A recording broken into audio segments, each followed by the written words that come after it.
Sunday morning at World Changers Church just outside Atlanta.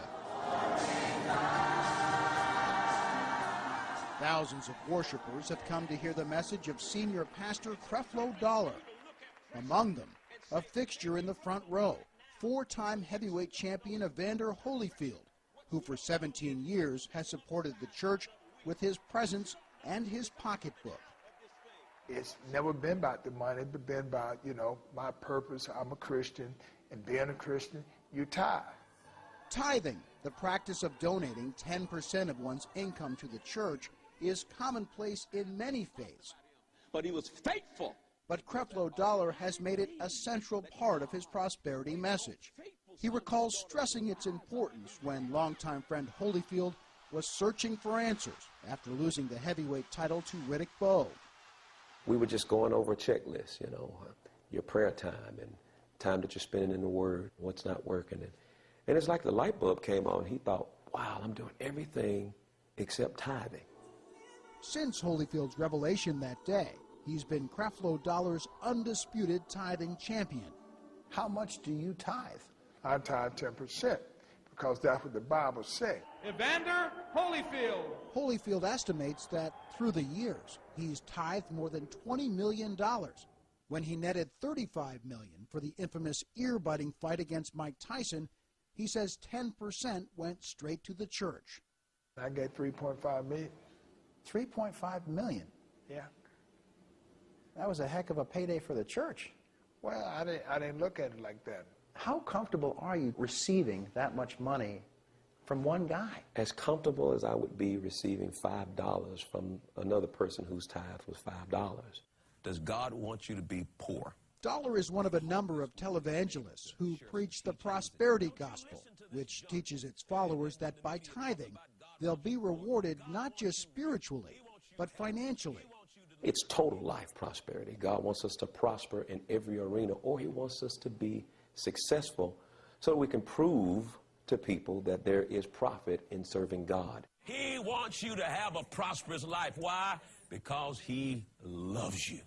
They've turned it around to say, God wants you rich, and it's deceiving a whole generation of Christians. They're telling people about the wrong Jesus. Ole Anthony runs the Dallas-based Trinity Foundation, a nonprofit Christian group that, in addition to working with the homeless, investigates the lifestyles of televangelists who preach the prosperity gospel. Anthony says he's seen frequent examples of these evangelists, like Dollar, Dallas-based T.D. Jakes, and others, not only benefiting from the donations of wealthy athletes, but using athletes to promote their ministries. We got this press release from T.D. Jakes' ministry. It was a press release announcing the baptism of Deion Sanders and Emmitt Smith.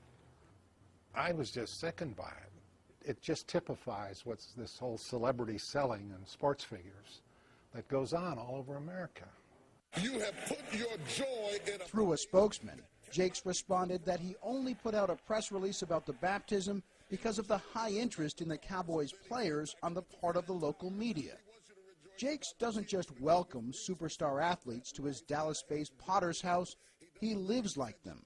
His Fort Worth estate recently appraised for more than $6 million. Creflo Dollar lives in a mansion in an upscale Atlanta neighborhood and shuttles between his Atlanta area church and a satellite church in New York City on a Gulfstream jet, one of two private planes owned by Dollar and his church.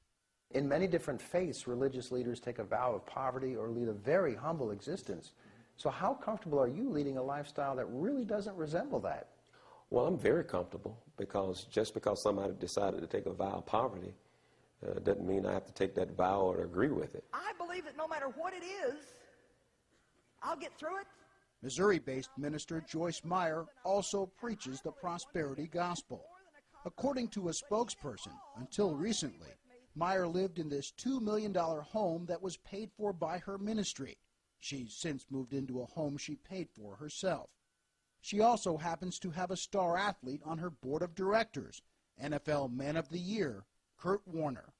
The Lord wants to bless us, and that's part of his message is that as we follow him, as we follow his leading and are obedient to him, that prosperity comes with that.